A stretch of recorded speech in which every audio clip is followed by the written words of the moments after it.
आज के हमारे वीडियो का विषय है बोली। कल हमने भाषा का अध्ययन किया था, लेकिन आज हम बोली के बारे में जानेंगे कि बोली है क्या। बोली भाषा का ही एक रूप है।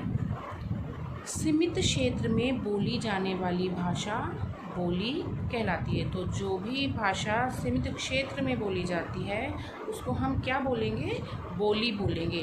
उसको हम भाषा नहीं बोलेंगे, क्योंकि भाषा एक विस्तृत क्षेत्र में बोली जाती है और ये बोली सीमित क्षेत्र में बोली जाती है।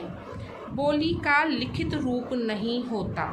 जैसे भाषा का लिखित रूप होता है ना, ऐसे बोली का लिखित रूप नहीं होता, क्योंकि ये एक छोटे से सीमित क्षेत्र में बोली जाती है और हर थोड़ी दूरी के बाद ये बदल भी जाती है, इसका रूप भी बदल जाता है।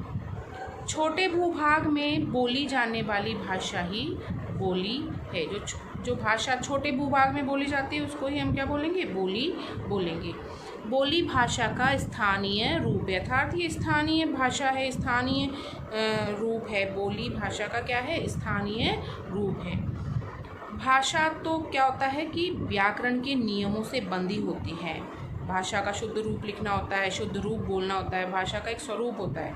भाषा व्याकरण के नियमों से बंधी होती है, किंतु बोली किसी भी तरह के व्याकरण के नियमों से नहीं बंधी होती। ये बोली कैसी होती है? स्वतंत्र होती है, अर्थात कोई नियम नहीं होते हैं बोली के लिए। अपने किसी भी रूप में ये बोली जा सकती है, जो आसान लगे शब्द वैसे उसको बोला जा सकता है। तो बोली क्या होती है? व्याकरण के नियमों से बंधी हुई नहीं होती है, ये स्वतंत्र होती है।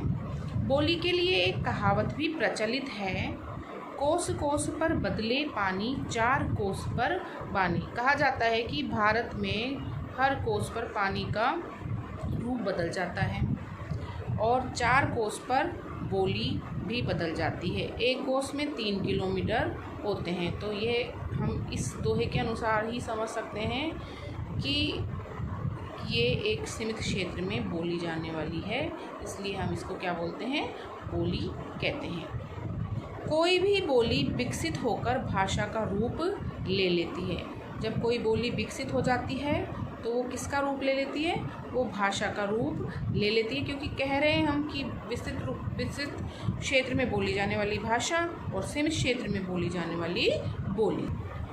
तो हिंदी भी एक समय में बोली ही थी, क्योंकि इसका विकास खड़ी बोली से हुआ है और बाद में हिंदी ने किसका रूप ले लिया?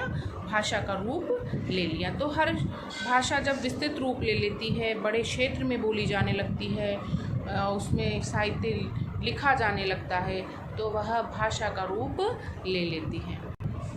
अब हम बात करते हैं लिपि की। लिपि क्या है?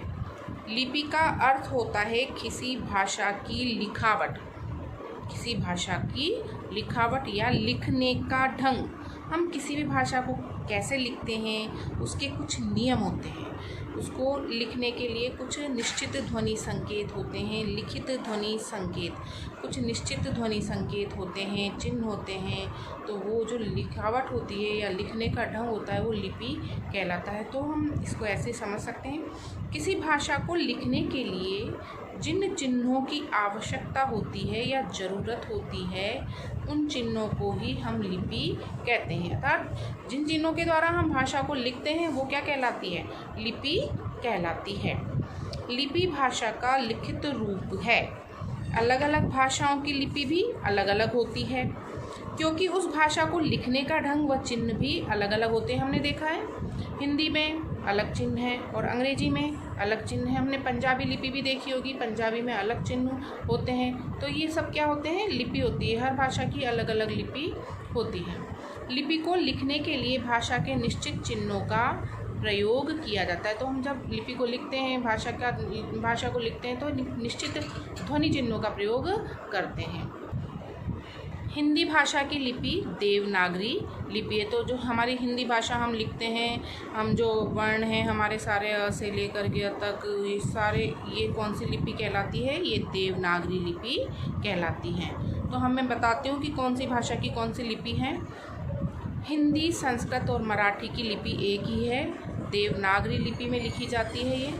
पंजाबी भाषा की जो लिपि है वो गुरुमुखी लिपि है उर्दू की फ़ारसी लिपि है और अंग्रेजी की रोमन लिपि है। तो ये इन्हीं लिपियों में लिखे जाते हैं। ये प्रश्न कई बार बोर्ड की परीक्षाओं में आते हैं, इसलिए बच्चों आप इनको अच्छे से याद कर लेना। देवनागरी लिपि की क्या विशेषताएं हैं? इसे दाएं से बाएं लिखा जाता है, अर्थात ऐसे जो हमने ये अभी लिखा है, ये कौन सी लिपि है? ये भी देवनागरी लिपि है, क्योंकि ये हिंदी भाषा है। तो हम इसको यहाँ से स्टार्ट करते हैं, दाएं से बाएं। हर वर्ण का आकार समान होता है, उच्चारण के अनुरूप लिखी जाती है। तो ये देवनागरी लिपि की विशेषताएं हैं। कक्षा 12 के कोर्स में लिपि, बोली और व्याकरण से संबंधित प्रश्न आते हैं। तो व्याकरण के बारे में भी हम बात कर लेते हैं। भाषा के शुद्ध और स्थायी रूप को निश्चित करने की नियमबद्ध योजना को व्याकरण कहते हैं।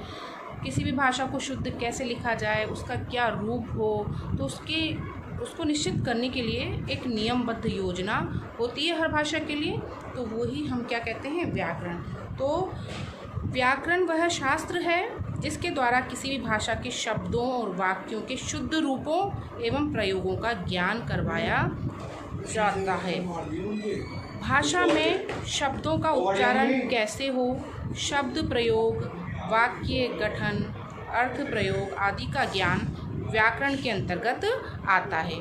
व्याकरण के 4 अंग हैं: वर्ण विचार, शब्द विचार, पद विचार और वाक्य विचार। हम इनका अध्ययन अपने अगले वीडियो में करेंगे।